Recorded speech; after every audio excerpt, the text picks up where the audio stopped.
जो प्लान करे परिवार।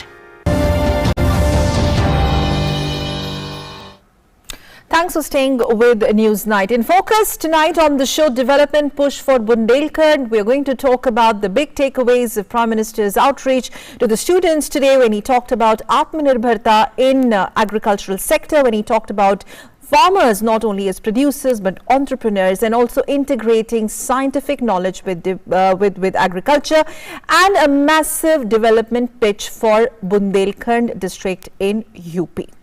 Shishir Sinha continues to be with us, Senior Deputy Editor at The Hindu, as well as Senior Journalist Sanjay Singh. Shishir, I would like to come to you.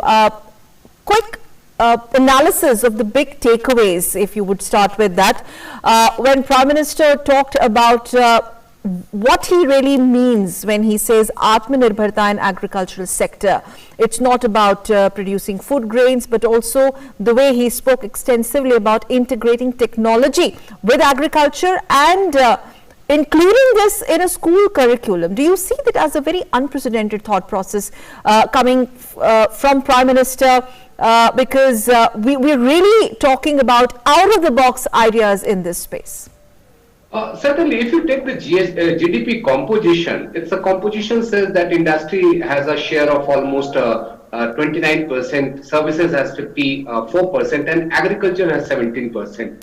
I mean, the lowest share has agriculture has the lowest share. But if you talk about the labor force dependency on agriculture, it is something around 50%. And if you talk about population dependency, it is almost about 65%. So considering these figures, we need to have some kind of innovation in agriculture. We need to bring more and more technological aspect into the agriculture. We can't just continue with the what we used to have, the conventional way of farming or conventional way of agriculture activities. We need to bring more and more technology. I mean, when we talk about food grain production, our dependency is more on the paddy or the wheat or some pulses. Can't we have some kind of commercial crops? Can't we have, like he gave the example of dragon fruit? So these kind of activities, these kind of innovation will certainly bring some economic value addition in the agriculture. The second aspect is that why people are not getting attracted to agriculture. When we talk about why youths are not coming back or why youths are not attracting toward agriculture, one of the basic reasons is that they are not getting the economic return from the agriculture. Can we make more and more viable proposition in agriculture? That is what he talked about, all the technology and technological changes in that. Technology will also bring some kind of change for water management, in seeds, in fertilizer, and other aspect of agriculture. So I think these are the broad area which Prime Minister wanted to talk about, and I think this will really change the concept of agriculture, what we used to have and what we should have. And bit of a backgrounder also, coming to you, Sanjay, there was this massive development pitch for Bundelkhand once again. Remember when Prime Minister took over in 2014, at that time also it promised the people of drought-hit state of district of Bundelkhand that things are going to be different from for you now onwards, and from 14 to 20 lots of projects. In fact, we're going to run that graphic plate for. There's a massive development plan in place for the people of Bundelkhand. See, Bundelkhand as it is a backward region of the country. Bundelkhand is partly in UP and partly in Madhya Pradesh. Yes. This is a dry region. If you go to Bundelkhand, this is a beautiful region, but unfortunately there is hardly any water, and thereby consequential problems are of course going to be there. You're talking about agriculture and the introduction of agriculture, something about agriculture in school studies. When I was reading this and was hearing about to the Prime Minister, I suddenly realized that why somebody did not talk about or think about it in last 70 years. Because if somebody in rural area, some student reads it and talks about at his home, he is not only gets further attached to the soil, but also will start thinking more, be more innovative, and talking about family and more rooted to the ground. But the promise that the Prime Minister made earlier was transforming Bundelkhand region like Kutch in Gujarat. And I think today when he talked about what are the plans in place. Yes. I'm coming to that also, Sakal. The fact remains that there are a whole lot of other things. Water, of course, Prime Minister talked about it. 10,000 crore water project, 500 projects in all. And that I think is going to transform lives of Bundelkhand region, not in terms of potable water, but also in terms of irrigation. And the Central Agricultural University where he was talking about, that is a dry region and therefore even more significant. The two other projects, that Defence Corridor and Bundelkhand Expressway. Bundelkhand Expressway, remember, connects Delhi to Chitrakoot. That's a huge project. You start driving from here, from Agra, you move on to Lucknow Expressway, and from there on you move on to Chitrakoot. That is Bundelkhand region. And Defence Corridor, the area which was so far considered backward, this particular area is being developed as Defence Corridor.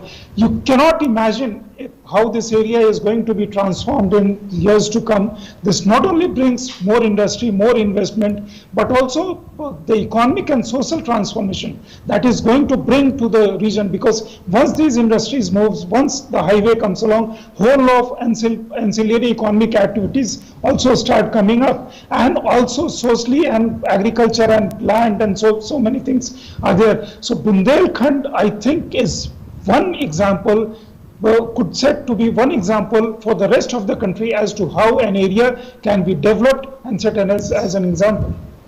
Shishir, so after Gujarat model of development, are we looking at another Bundelkhand model of development in making? Certainly, and I will just take forward what Sanjay was saying about the construction activity, industrial activity.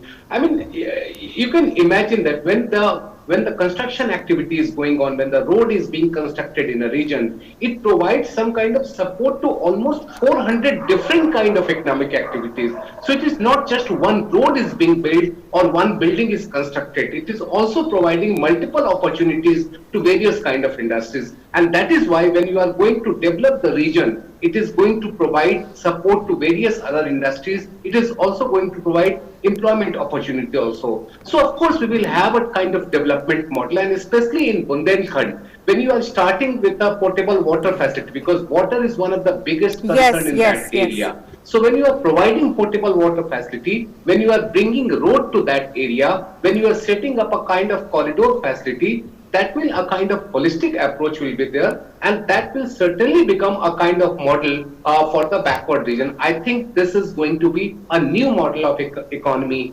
which can be in various other parts of the country. Yes, you told Sanjay about Bundelkhand Expressway and Shishir, that Jal Jeevan Mission and Har Ghar Jal scheme which is currently underway, that is something which is covering about as many as 700 villages. I think that's huge. There are 12 rural pipe water projects worth rupees whopping 2,185 crore rupees, and the government is very serious. In fact, the fact that there is already there are administrative committees in place headed by the Chief Minister to look into the implementation of it. Well, that's very important. That last mile connectivity is also what the government, the state government as well as the central government is really taking care of. Sakal, you talked about Kutch model. Of course, this is going to be another model.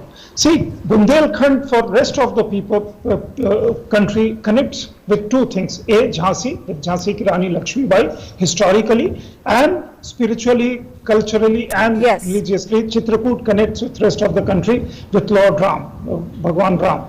And there is huge connect. If expressway is constructed and people can move very smoothly, freely and in more comfortable manner from Delhi to Chitrakoot and to Jhansi, that also is again going to boost tourism, religious and historical. That is another thing.